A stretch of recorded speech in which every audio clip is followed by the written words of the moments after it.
Louvado seja nosso Senhor Jesus Cristo, para sempre seja louvado. O Senhor esteja convosco, Ele está no meio de nós. Proclamação do Evangelho de Jesus Cristo segundo Marcos. Glória a vós, Senhor. Naquele tempo, Jesus saiu da sinagoga e foi com Tiago e João para a casa de Simão e André. A sogra de Simão estava de cama com febre e eles logo contaram a Jesus. E ele se aproximou, segurou sua mão e a ajudou a levantar-se. Então a febre desapareceu e ela começou a servi-los. À tarde, depois do pôr do sol, levaram a Jesus todos os doentes e os possuídos pelo demônio. A cidade inteira se reuniu em frente da casa. Jesus curou muitas pessoas de diversas doenças e expulsou muitos demônios. E não deixava que os demônios falassem, pois sabiam quem ele era. De madrugada, quando ainda estava escuro, Jesus se levantou e foi rezar num lugar deserto. Simão e seus companheiros foram à procura de Jesus. Quando o encontraram, disseram: "Todos estão te procurando." Jesus respondeu: "Vamos a outros lugares, às aldeias da redondeza. Devo pregar também ali, pois para isso foi que eu vim." E andava por toda a Galiléia, pregando em suas sinagogas e expulsando os demônios. Palavra da salvação. Glória a vós, Senhor.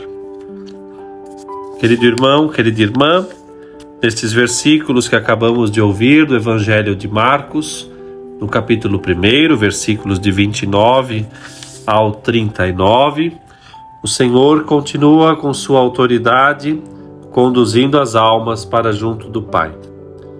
Inclusive, aqui segue o relato. Ontem ouvíamos no Evangelho o Senhor que fazia um exorcismo e livrava assim aquela alma que estava possessa de Satanás. E agora o Senhor continua a fazer o bem, porque esta é a missão pela qual ele veio ao mundo. Os seus milagres, que despertam muito interesse, vai confirmando o messianismo nas suas palavras, nos seus atos, e assim ele próprio vai se desvendando como Senhor e Salvador. São muitos os passos no Novo Testamento que se referem a Jesus rezando, e aqui em particular, depois de ter feito a cura da sogra de Simão Pedro, e ter feito também grandes bens, curado muitas enfermidades e expulso muitos demônios, ele que proibia que os demônios falassem, porque eles sabiam quem ele realmente era.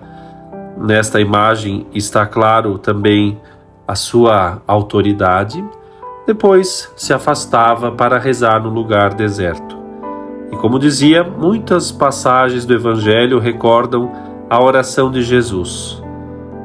Aliás, nos momentos mais importantes do seu ministério, ele sempre se retira para rezar.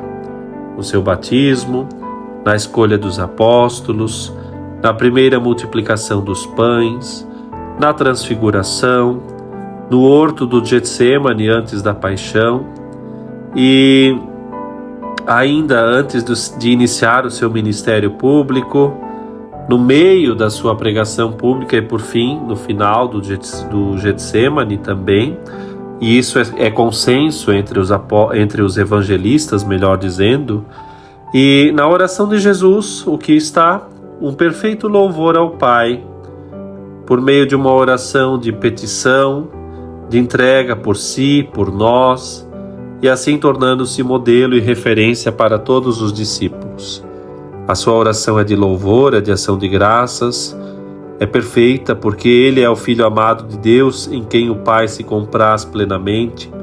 É uma oração de petição porque pede a Deus de modo espontâneo que tudo ali é apresentado ao Pai.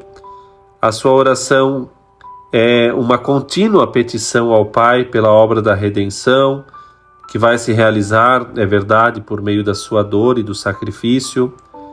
E o Senhor assim então nos ensina hoje, com o seu exemplo, como deve ser a atitude do cristão. Enquanto habitualmente trabalhamos, nos ocupamos, Devemos ter um trato filial com Deus, o Pai, no meio das nossas atividades mais comuns e ordinárias, no trabalho, a vida familiar, nas relações sociais, no apostolado como tal, e ali sempre encontrar motivo para a oração. Até porque a palavra deixa muito claro: sem mim nada podeis fazer. Orar para estar com Deus e falar com Ele.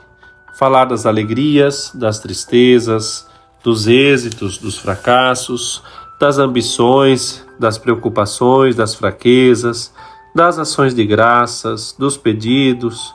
Orar por amor e por desagravo.